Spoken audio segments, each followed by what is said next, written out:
दुख तो मेरे घर की मुर्गी, सुख मेरा मेहमान है। कहते मुझे अन्न का दाता, मेरा नाम किसान है। घास फूस का घर है मेरा, धूप जहां खलिहान है। बादल मेरी किस्मत लिखता, मेरा नाम किसान है। नमस्कार, खम्मा गणी, राम राम सा। अपने वादे के मुताबिक एक बार फिर से हाजिर हैं हम आप सबके साथ इस खूबसूरत सी आधुनिक चौपाल में, जिसमें हम ढेर सारी बातें करते हैं, बहुत सारी ज्ञान की बातें करते हैं, बहुत सारी ऐसी बातें करते हैं जिससे कि हमारे किसान भाइयों की खेती के प्रति एक नया उत्साह उमड़ता है, नया ज्ञान मिलता है। और हम ऐसे ऐसे किसानों से आप लोगों को मिलवाते हैं जो कुछ ना कुछ नवाचार करते हैं, जो अपने खेतों को प्रयोगशालाएं बना लेते हैं, जो अपने खेतों को रिसर्च सेंटर बना लेते हैं और उन खेतों को साबित कर देते हैं कि हाँ, मेरे देश की धरती सोना उगलती है।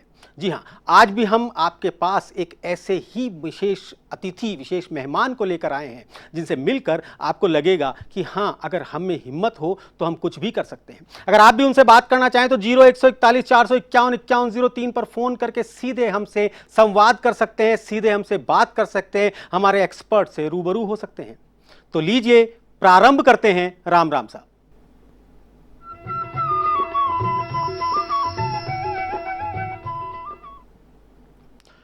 कोरोना महामारी के बाद, अर्थात उस दौर के बाद जो हम एक भयावह दौर बिता चुके हैं, उस दौर के बाद एक बहुत अच्छी चीज हम लोगों के साथ हुई है, वो ये कि हम ऑक्सीजन की वैल्यू को समझने लगे हैं।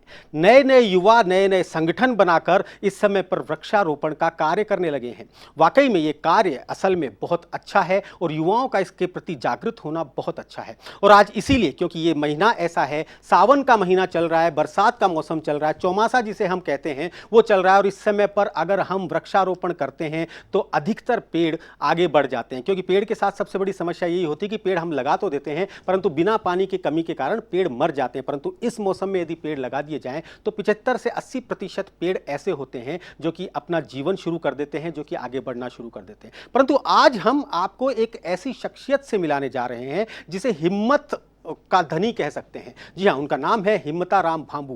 हिम्मताराम भांबू की कहानी एक पीपल के पेड़ से पद्मश्री तक की कहानी है। आपसे उन्हीं की जुबानी सुनाएंगे किस प्रकार से एक पीपल के पेड़ से वो पद्मश्री तक पहुंचे।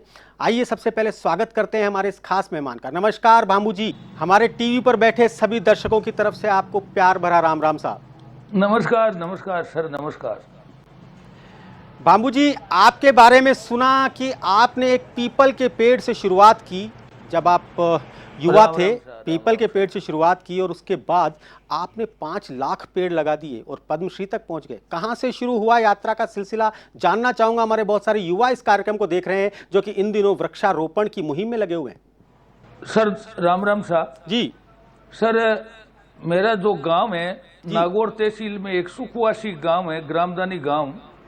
वहाँ 1975 में जी मेरी दादी ने मेरे हाथ से एक पीपल का पौधा लगवाया जी, और उन्होंने ये कहा कि इस पेड़ को पनपाने से बड़ा और कोई पुण्य नहीं है जी। और उन्होंने ये भी कहा कि जो मूक जीव है, पशु है, पक्षी है, जो नहीं बोलते, उनकी पीड़ा के लिए उन्होंने ये कहा कि इनको चुगा डालना और इनकी सेवा करना और इनकी पीड़ा जानना जी, ये एक बहुत बड़ा धरती पर पुण्य है जी।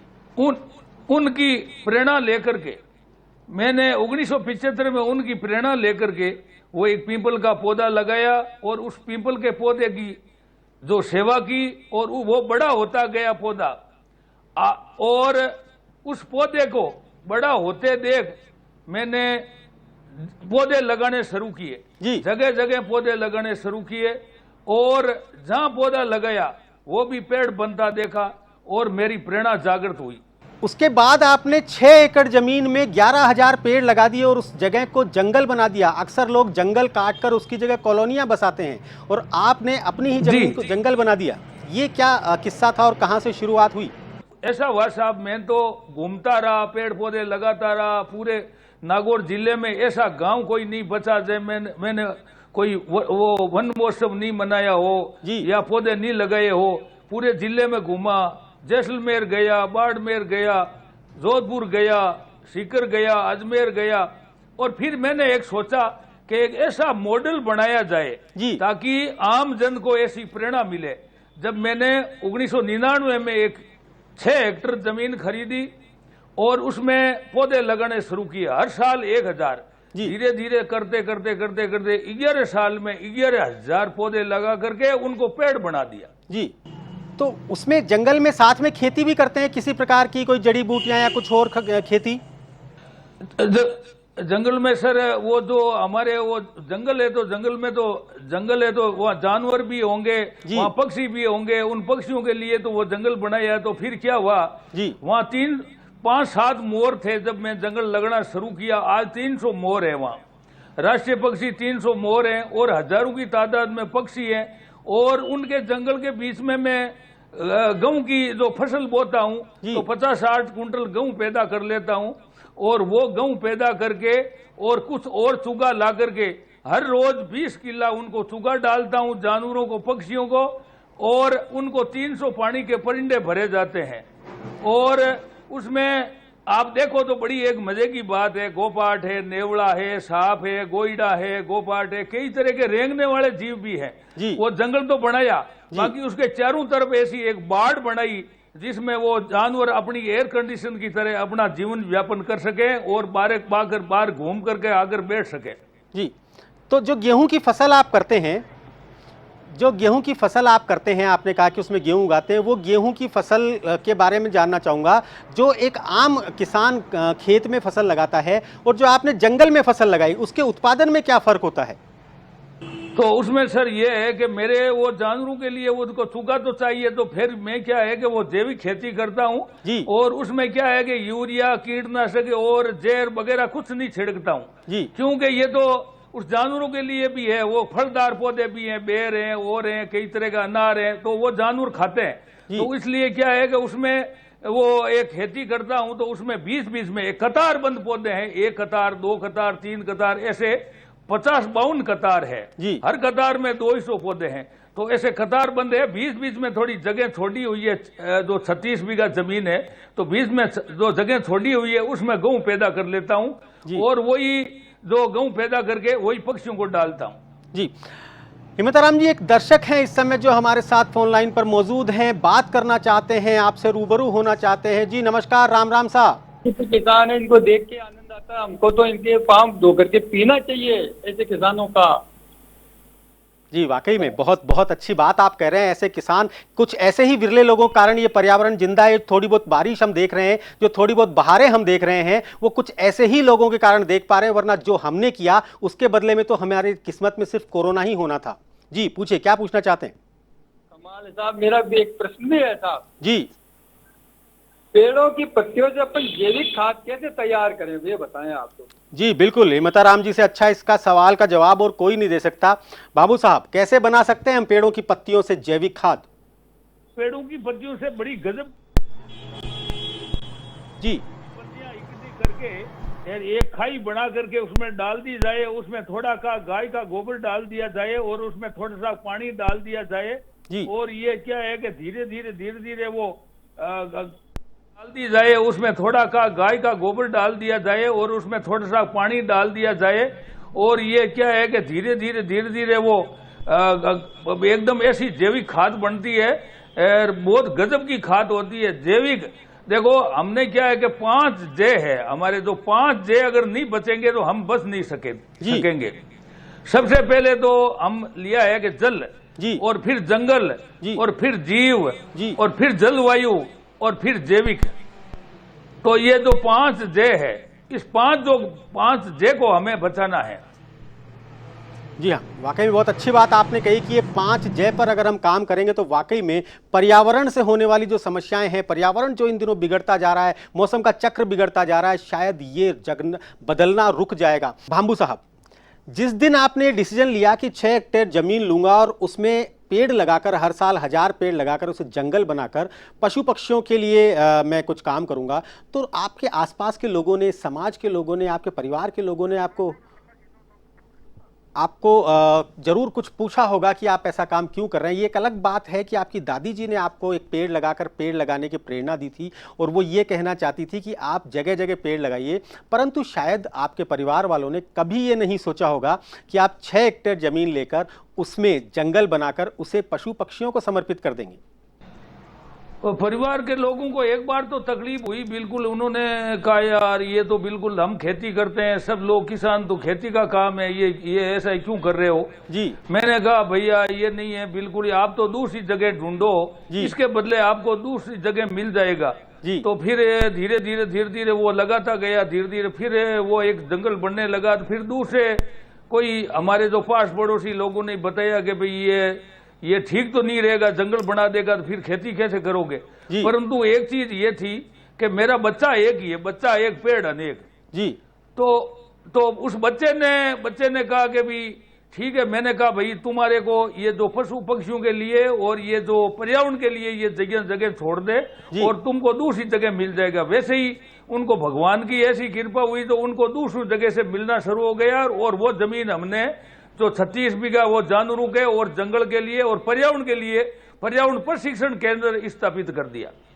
जी बाबू जी आपने 5 जय की बात करी जिसमें एक है जंगल। किस तरह से ये जंगल बाकी के 4 जो जय आपने बताए, जमीन, जैविक, जलवायु, इन पे किस प्रकार से डिपेंड करता है और किस प्रकार से उनको प्रभावित करता है? प्रभावित जैसे करता है ऐसा, सबसे पहले तो जल है। अगर जल नहीं होगा तो जंगल कहां से आएगा। जी बिल्कुल सही है। और जंगल हो गया और जंगल नहीं होगा तो ये जो पूरा पर्यावरण का संतुलन बिगड़ जाएगा जी। और फिर क्या है कि मानव जीवन के लिए जो जमीन है वो जमीन को क्या है कि यूरिया है, डीएपी है और ये रासायनिक खादों से क्या है पूरा संतुलन बिगड़ता है जी। और मानव मात्र के लिए जो ये कई तरह की बीमारियां पैदा हो रही है। तो इसलिए क्या है कि जैविक खाद भी बड़ी जरूरी है जी। और ये जो जल, जंगल और जमीन और जीव जो धरती पर जो मूक जीव है वो भी जरूरी है, वो भी संतुलन बनाए रखते हैं प्रकृति का। अगर उसके साथ अत्याचार होगा तो हम भी गंभीर परिणाम भोगने होंगे। तो इसलिए जल, जंगल, जीव, जमीन और जलवायु और जैविक और ये से एक जय और जोड़ देता हूं जी। जो 6 जय हो गए, जल, जंगल, जीव, जमीन, जैविक और जलवायु जी। ये 6 जय पर अगर मंथन करेंगे तो बिल्कुल खुला एकदम परिणाम सामने आ जाएगा कि भाई ये वास्तविकता क्या है। जी बाबू जी एक बार रोकना चाहूंगा, एक दर्शक इस समय सुनीता सैनी इस समय हमारे साथ फोन लाइन पर मौजूद है, बात करना चाहती हैं आपसे। नमस्कार सुनीता जी। नमस्कार सर जी पूछिए, क्या पूछना चाहते हैं? मैं सुनीता बोल रही हूँ चौमू से जी। हम क्या है कि किसी संस्था के लिए पौधे लगाते हैं, हर साल पौधे लगाते हैं, लेकिन कई बार पौधे मर जाते हैं, जल जाते हैं। तो इसका कोई सॉल्यूशन या फिर कौन सी हम वैरायटी लगाएं जो जले नहीं और लंबे टाइम तक चले, कम मेंटेनेंस मांगे। तो सर आपसे कुछ गाइड। सुनीता जी बहुत अच्छा प्रश्न आपने पूछा। आप जैसे युवा अगर इस तरह के सवाल पूछने लग जाएंगे तो शायद जलवायु और जो पर्यावरण वाली जो बात जिसे लेकर हिम्मताराम जी बहुत ज़्यादा चिंतित हैं वो बहुत जल्द हमारी सॉल्व हो जाएगी। हिम्मताराम जी क्या कहना चाहेंगे सुनीता जी को? सुनीता जी को यह कहना चाहूंगा कि सबसे पहले तो जलने का क्या है कि हमारे जो राज्य वृक्ष है खेजड़ी जी, वो खेजड़ी अगर कहीं भी लगा दो कोई जलेगी नहीं। और दूसरी चीज है जो वो कई तरह के पौधे हैं, नीम है, वो नीम नहीं जलेगा। और कई पौधे ऐसे हैं वो जलने का तो क्या है कि वो वातावरण से फर्क पड़ता है। अब जो वातावरण हो रहा है, कभी गर्मी होती है, कभी सर्दी होती है, कभी कुछ होता है, इस जलवायु परिवर्तन से ही ये जलने का स्थिति हुई है। नहीं तो बाकी तो पौधे तो जल ही नहीं सकते। अगर सही तरीके से अगर अपन काम करें तो पौधे तो मैंने तो लगाए हजारों लाखों जगह, पौधे जलने का तो नाम निशान ही नहीं है। ये सर्दी गर्मी से जरूर, वातावरण से और जलवायु परिवर्तन से कोई पौधे जरूर जल सकते हैं। जी आपकी बात बिल्कुल सही है भांबू जी, लेकिन आप रोज पेपर में पढ़ते होंगे, अखबार में पढ़ते होंगे, टीवी में देखते होंगे, जगह जगह किताबों में आता है कि आज नेताजी ने यहाँ वृक्षारोपण किया, आज फला नेताजी ने यहाँ वृक्षारोपण किया। जितनी न्यूज़ आती है अगर उतने के उतने पेड़ भी सारे लगे रह जाएं तो शायद हमें वृक्षों के लिए चिंता करने की जरूरत महसूस ना हो, परंतु वो पेड़ नहीं लग पाते हैं, इसलिए शायद इन युवा ने यह प्रश्न पूछा। सर मेरा निवेदन है जी कि अगर जो पेड़ पौधे लगे हैं जो लगाते हैं जी, और अगर उसका पूरा सही आंकलन देखा जाए तो धरती पर 1 इंच भी जगह खाली नहीं होगी। स्थिति ऐसी है कि हम लोगों ने जो हमारा जो हवा में बात नहीं करते हैं, हम लोग क्या है कि जो एक पौधा लगा करके उसको पेड़ बनाने की बात करते हैं। मैंने सबसे पहले यही तो निर्णय लिया कि मैंने 5.5 लाख पौधे 1999 से लेकर के आज तक लगाए, परंतु जिसमें से जीवित कितने बचे? 3.5 लाख। और फिर मैंने खुद की निजी भूमि पर 11,000 पौधे लगाए, वो जीवित। तो फिर हमने क्या किया, जो खेजड़ी उपचारित बीज करके संस्था महावीर इंटरनेशनल के माध्यम से जो बीज वितरण करना शुरू किया, उसमें से 86,000 खेजड़ी के पेड़ बने। तो हम तो यह विश्वास मानते हैं कि पौधे लगाने का कोई मतलब नहीं है, पौधे को पेड़ बनाना होगा, तभी हमारा जो पर्यावरण सुरक्षित रहेगा। जी बिल्कुल सही, आपके हौसले को सलाम है। आपको देखकर आज बहुत सारे लोग इस दिशा में बढ़ने को तैयार हैं। वाकई में आपने जो काम किया है वो काबिले तारीफ है, और बिल्कुल सही बात है कि इसे करने में आपको बहुत सारी तकलीफें आई होगी, ये बात बिल्कुल सही है। परंतु उसके बाद आपको तरह तरह के पुरस्कार मिले। मैं जानना चाहूँगा कौन कौन से पुरस्कार अब तक आपको मिल चुके हैं। बहुत बड़ी लिस्ट है, मैं चाहूँगा मुख्य पुरस्कार पद्मश्री के अलावा जो मिले मैं उनके बारे में जानना चाहूँगा।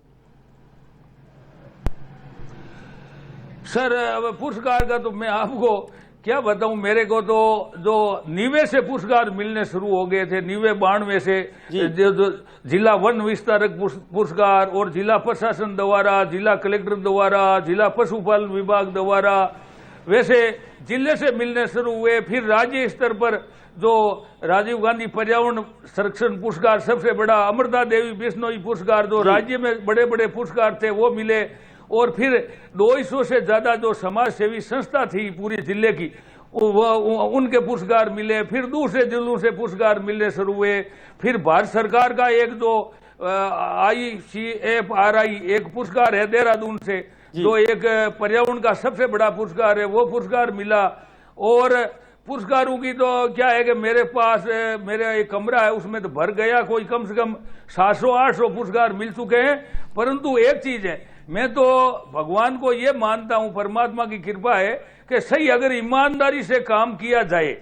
मैं ये मानता हूं कि कोई आदमी काम करके ये सोचता है कि मेरे को कोई देखता है या नहीं देखता है। मैं ये सोचता हूं कि अगर सही ईमानदारी से भगवान को याद करके, अगर सही ईमानदारी से अगर कोई व्यक्ति काम करता है, तो उसकी आवाज अपने आप ठेठ दिल्ली तक या भगवान के घर तक पहुंच जाती है। सब देखते हैं, जो काम करता है उस काम का सब बिल्कुल उसका प्रचार होता है, सब देखते हैं। बिल्कुल जी बिल्कुल हिम्मताराम जी। और आज तो ढेर सारे पुरस्कार आपको फोन लाइंस के रूप में मिल रही हैं। जिस तरह से लगातार फोन घनघना रहे हैं, उनमें से कुछ सेलेक्टेड चुने हुए फोन हम आप तक पहुंचा रहे हैं। इसी प्रकार एक और दर्शक हैं जो आपसे बात करना चाहते हैं। जी नमस्कार, राम राम साहब।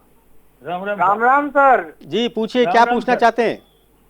सर मैं पूछना चाहता हूँ, ये पानी के बिना भी पेड़ लगाना कोई संभव है क्या? हम पेड़ लगाते हैं तो वो बिना पानी के सूख जाते हैं। हाँ बिल्कुल, मैं जवाब देता हूँ, सटीक जवाब दूंगा। हमने बिना पानी, हमने 3.5 लाख बीज, जो बीज है ना, बीज से पेड़, बीज होकर के जमीन में गड़ करके वो अपना अस्तित्व दाव पर लगाता है, तभी वो जाकर के वो पेड़ बनता है। तो आप जो खेजड़ी है और है, नीम है, इसकी सबका बीज इकट्ठा कर लें। बरसात आने वाली है, उससे 1 महीना पहले बीज इकट्ठा करके तैयार कर लें। और इस बीज का क्या है कि गाय और बकरी को खिलाएं। जो खेजड़ी का बीज है, खेजड़ी की जो सांगरी है, वो गाय बकरी को खिलाएं। और उसके गोबर के जो वो ओबले बना दें और बकरी की मींगनी इकट्ठी करके और आप जहां चाहे वहां लगा सकते हैं और वो पेड़ बन जाएंगे, ये गारंटी है। हमने ऐसा काम किया है और उसको पानी डालने की भी जरूरत नहीं है। एक बार वो क्या है कि वो पेड़ जमीन से जो पेड़ उगेगा, चाहे नीम हो, चाहे बबूल, देसी बबूल हो, चाहे ये जो आपके खेजड़ी हो, राज्य वर्ग खेजड़ी हो, ऐसे कई तरह के पेड़ हैं जो जमीन में आप लगा दो, बीज लगा दो और फिर एक बार उसको पानी डाल दो, फिर उसको सार संभाल करने की जरूरत नहीं है, अपने आप वो पेड़ बन जाएंगे। हिम्मताराम जी, ब्रेक पर जाने से पहले एक छोटा सा सवाल पूछना चाहूंगा आपसे। जब आप पेड़ लगा रहे थे, जब आप जंगल बना रहे थे अपनी जमीन पर, कभी सोचा था आपने कि आप पद्मश्री आपको मिलेगा या इतना बड़ा पुरस्कार मिलेगा या इतना बड़ा नाम होगा आपका? नहीं, ये तो मैंने नहीं सोचा था, बिल्कुल ही ये तो मैंने कभी नहीं सोचा था। मेरे को हुआ क्या, मैं तो मेरा काम करता रहा, नहीं मेरे को कोई आशा थी कि भाई पद्मश्री, क्योंकि हमारे नागौर जिले में तो पद्मश्री आज तक किसी को मिला ही नहीं जी। ये तो मैंने नहीं सोचा था। परंतु हुआ क्या, जब 3 जनवरी को मेरे को राष्ट्रपति भवन से बुलावा आया जी, और कि राष्ट्रपति जी आपसे चर्चा करेंगे। जब मैंने देखा मैं पांचवी पढ़ा हुआ व्यक्ति हूँ और मैं क्या चर्चा करूंगा राष्ट्रपति जी से, मैं क्या बताऊंगा। फिर जो मैं राष्ट्रपति भवन गया और उनके 15 मिनट उनसे चर्चा हुई और फिर बाद में जो 25 जनवरी को ये पद्मश्री घोषित हुआ। जी वाकई में बिल्कुल, जब आप काम करते हैं, मेहनत करते हैं तो आपको अपना पुरस्कार अपने आप मिल जाता है। एक और दर्शक इस समय डॉक्टर विनीत सोनी आपसे बात करना चाहते हैं। नमस्कार विनीत जी, राम राम साहब। सर नमस्कार जी, प्रणाम साहब। जी विनीत जी पूछिए, क्या पूछना चाहते हैं? सबसे पहले तो मैं प्रणाम करूंगा सर को कि एक ऐसे देव पुरुष से आज आप हमारी बात करवाने जो हमारे आदर्श हैं। क्या बात है जी। जी जी, मैं बिल्कुल हमारे पूरे मित्राय जो बी ह्यूमन इंडिया फाउंडेशन है उसकी तरफ से बहुत बहुत साधुवाद, बहुत बहुत धन्यवाद देता हूँ आपकी पूरी टीम को और मामू सर को कि आज इन्होंने समय दिया और आज हमारे कुछ जो सवाल है उनका आप थोड़ा हमारी जो वो दूर करेंगे हमारी जो भी। जी पूछिए विनीत जी, पूछिए क्या पूछना चाहते हैं, समय बहुत कम है और भी बहुत सारे दर्शक हैं। हम ये जानना चाह रहे थे, हम अभी वृक्षारोपण अभियान जो आपके मीडिया पार्टनर भी हैं आप उसमें लगा रहे हैं, तो हम इसमें गन्ने के छिलके और नारियल के छिलके हम यूज करते हैं और पत्तियां जो पेड़ लगाते हैं उसमें नीचे पेड़ लगाने के साथ ही जी, तो इससे कोई और बेहतर उपाय भी है क्या? जी मताराम जी, इससे बेहतर उपाय तो ये है कि जो अपन पेड़ लगाते हैं सबसे पहले पेड़ का क्या है कि 3 फुट का खड्डा खोदो और फिर उसको क्या है 1.5 फुट चौड़ा खोदो चौड़ाई पर जी। और फिर क्या है कि उसमें थोड़ी बहुत जो है नहीं जो जैविक खाद डाल दो और थोड़ा कोई पोलोथीन डाल दो और फिर क्या है कि 1 फुट खड्डा जो खाली रखो, बाकी पूरे को भर दो और फिर बीच में वो थोड़ा सा करके उस थैली को एकदम सटीक बैठा दो। तो फिर क्या है कि वो फिर क्या है कई लोग जो बड़े बड़े पेड़ मतलब लगाते हैं जो 5 फुट का, 6 फुट का, 7 फुट का। मैं ये मानता हूं कि बड़े पेड़ के सुवाई अगर अपन 2 फुट के पेड़ लगाएं तो वो ग्रोथ तकड़ी करेंगे और उसकी जिंदगी बहुत लंबी होगी, क्योंकि ये जो बड़े पेड़ होते हैं उसकी जो जड़ें गांठें बन जाती है और फिर क्या है कि ये जो उसकी नीचे की जड़ें कमजोर होती है। जब ऊपर क्या है वो गर्भ होता है तो आंधी के झोंके से कभी पेड़ गिर सकता है, इसलिए हमें 2 या 3 फुट का ही पेड़ लगाना चाहिए। जी जी जी बिल्कुल, वाकई में आज बहुत अच्छे अच्छे टिप्स आप हमें दे रहे हैं और सबसे खास बात ये उन युवाओं की जो कि आज बिल्कुल हिम्मताराम जी को स्क्रीन पर देखते ही एक के बाद एक फ़ोन कर रहे हैं और पूछ रहे हैं कि वृक्षारोपण में हम किस प्रकार से आगे बढ़ें। वाकई में एक बहुत अच्छा चेंज है, एक बहुत अच्छा बदलाव है। फिर आपके आगे आने वाली पीढ़ी आपके इस काम में किस प्रकार से सहयोग कर रही है? आपने जो जंगल बनाया उसमें किस प्रकार से वो लोग इन्वॉल्व हैं, किस प्रकार से आपने बताया कि बहुत सारा काम आपको करना पड़ता है, 300 परिंदे आप रोज भरते हैं, गेहूं की फसल वहां करते हैं, किस प्रकार से आपका साथ दे रहे हैं? जो इस 1-2 साल में ये जो कोरोना महामारी आई है जी, इसके कारण अब इतनी जागृति पैदा हुई है जी। सब युवा लोग लग गए हैं, हर गांव में बगीचे बनाने लगे हैं, हर गांव में गार्डन बन रहे हैं और हर जो स्कूल है, कॉलेज और जगह जगह पौधे लग रहे हैं। और हमारे जो जिला प्रशासन है या जिला कलेक्टर साहब है वो भी पूरा जोर लगा रहे हैं और ये पर्यावरण को बचाने के लिए जो हमारे तालाब है, नाडी है, कुआं है, बावड़ी है, वहां भी पौधे लग रहे हैं। अब तो इतनी जागृति आई है इस साल तो, क्योंकि लोगों को जो ये कोरोना महामारी थी इसके कारण तो ऑक्सीजन की कमी पड़ी और लोगों को पता लग गया कि ऑक्सीजन कहाँ से मिलती है और ऑक्सीजन क्या है। लोग इतने दिन, जब मैं 75 में शुरू हुआ जब तो पर्यावरण की कोई परिभाषा भी नहीं जानता था और लोग एक मजाक सी समझते थे। आज ऐसी स्थिति हो गई है, युवा पीढ़ी तो इतनी झुक गई है पेड़ लगाने के लिए। और मैं तो खुद 2030 तक 25-30 तक 2 लाख पौधे लगा करके पेड़ बनाऊंगा और मैं प्रयास कर रहा हूं बिल्कुल ही, हमेशा जहां जाता हूं जहां प्रयास चालू है। और युवा लोग, युवा पीढ़ी है कि उनको सब, हमें यही चिंता हो रही है कि हमें युवा पीढ़ी के लिए कुछ न कुछ, हमने तो 70 साल की जिंदगी हो गई, हमने तो जी ली, परंतु यह है कि युवा पीढ़ी है आने वाले भविष्य के लिए जो अगर हम नहीं चाहते तो आने वाले समय में अगर नहीं चाहते और नहीं अगर जो पर्यावरण को नहीं बचाया और पेड़ पौधे और जंगल, जीव, जलवायु, जमीन, जैविक, और इसको नहीं बचाया तो आने वाले 2040 तक गंभीर परिणाम भोगने होंगे। ऑक्सीजन की कमी पड़ जाएगी, शारीरिक काम रात को होंगे, बाजार रात को खुलेंगे, कोर्ट कचहरी रात को खुलेगी, ऑक्सीजन की कमी पड़ जाएगी, ऑक्सीजन की बोतल पास में रखनी पड़ेगी। यह स्थिति हो सकती है। विकास तो विकास हुआ, विकास तो बहुत हुआ, पर विनाश हो गया 5000 गुना। इस विनाश के कारण ये प्रकृति है बड़ी खूब नाराज हुई है। प्रकृति का बड़ा भारी प्रकोप है। उस प्रकोप से अतिवृष्टि, अनावृष्टि, तूफान और भयंकर महामारी, गर्मी, यार इतनी गर्मी बढ़ रही है। जो बड़े बड़े पहाड़ थे बर्फ के, वो पिघल पिघल करके समुद्र के पास जा रहे हैं। अगर ये नहीं रुका और ये जलवायु परिवर्तन को नहीं रोका गया तो आने वाले 2040 तक समुद्र के पास में जितने भी शहर हैं वो भी पानी के नीचे आ सकते हैं, क्योंकि पानी की जो बढ़ोतरी होगी और बड़े बड़े बर्फ के पहाड़ पिघल कर हिमगिर जो पहाड़ है गल करके वो समुद्र में चले जाएंगे। तो इसलिए जो प्रकृति का संतुलन है, इस पर प्रकृति का प्रकोप है, उसको हमें प्रकृति को देना ही देना चाहिए। बड़े बड़े हमारे जो बड़ी बड़ी माइंसें चल रही है, हजारों लाखों माइंसें धरती को खोखला कर डाला है, बड़ा बड़ा पहाड़ खोद लिए, तो बड़े बड़े जंगल खत्म कर दिए। इसलिए हम सबको एक साथ लग करके इस जलवायु परिवर्तन को रोकना है और पर्यावरण को बचाना है, तब भी हम सुखी जीवन जी सकेंगे। जी बिल्कुल मित्राम जी। जालोर से पुष्पा देवी इस समय हमारे साथ जुड़ी हुई हैं, बात करना चाहती हैं आपसे। नमस्कार पुष्पा जी। जी नमस्कार। नमस्कार, पूछिए क्या पूछना चाहते हैं पुष्पा? मैं पूछना चाह रही थी कि जैविक खेती के लिए आप कोई मुहिम क्यों नहीं छेड़ते हैं? इस समय सबसे जरूरी कार्य वही है। जी हाँ, एक गृहिणी का ये सवाल बहुत अच्छा है। हिम्मताराम जी बताइए।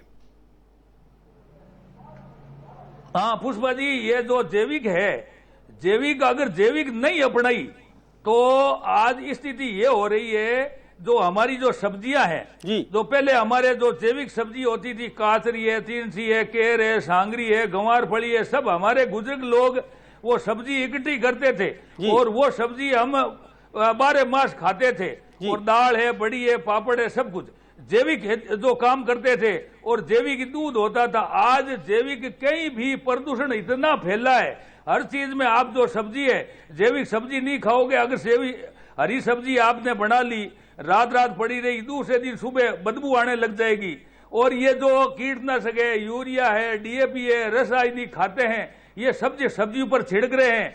और ये जो अन्न है, अन्न पर भी छिड़काव हो रहा है, और ये दूध है उसमें भी मिलावट आ रही है। इतना प्रदूषण फैला है। अगर हमको तो ये जैविक ही चीज खानी चाहिए, तभी हमारा जीवन और ये जो स्वास्थ्य अच्छा रहेगा। नहीं तो ये प्रदूषण के कारण इतनी खतरनाक स्थिति बन रही है कि आने वाले समय में अगर हम लोग नहीं चेते तो आधा जो इस महामारी से भी खतरनाक है, क्योंकि अपन जो जहर खा रहे हैं, जहर पी रहे हैं। अच्छा, शुद्ध आहार, शुद्ध व्यवहार, शुद्ध विहार, शुद्ध पानी, शुद्ध जल, शुद्ध चीज, शुद्ध खाना, शुद्ध सब्जी, सब चीज है कि शुद्ध ही शुद्ध खाओ। और अपने घर पर सब्जी उगाओ, अपने खेत में सब्जी उगाओ। और सब्जी, जैविक सब्जी की कीमत ही अलग होती है, तो इसलिए जैविक अपनाना चाहिए। जैविक के बगैर हम जी नहीं सकते। हिम्मताराम जी बहुत बहुत धन्यवाद। आज आप हमारे स्टूडियो में आए, आपने बहुत अच्छी बातें हमारे उन युवाओं को बताई जो युवा इस समय वृक्षारोपण की मुहिम लेकर चल रहे हैं। हर रविवार अपने समय निकालते हैं, हर रविवार अपने जो कार्यस्थल होता है वहाँ से छुट्टी लेकर वो जगह जगह जाते हैं, नए नए पेड़ लगाते हैं। उसमें आपका आज का ये कार्यक्रम, आज की आपकी उपस्थिति ने उन लोगों के लिए आज ऊर्जा भर दी है। वो लोग भी अब वृक्षारोपण को और दुगनी उत्साह के साथ, ऊर्जा के साथ वो काम करने जा रहे हैं। धन्यवाद देना चाहूंगा उन सभी दर्शकों का जिन दर्शकों ने आज हमसे संपर्क किया, हमें फोन किया, और उन दर्शकों का भी धन्यवाद जिन दर्शकों ने आज हमें फोन किया परंतु हमसे उनका संपर्क नहीं हो पाया। अगले सप्ताह हम फिर हाजिर होंगे, आज ही के दिन, आज ही के समय, किसी नए एक्सपर्ट के साथ, किसी नए विषय के साथ। देखते रहिए A1 TV।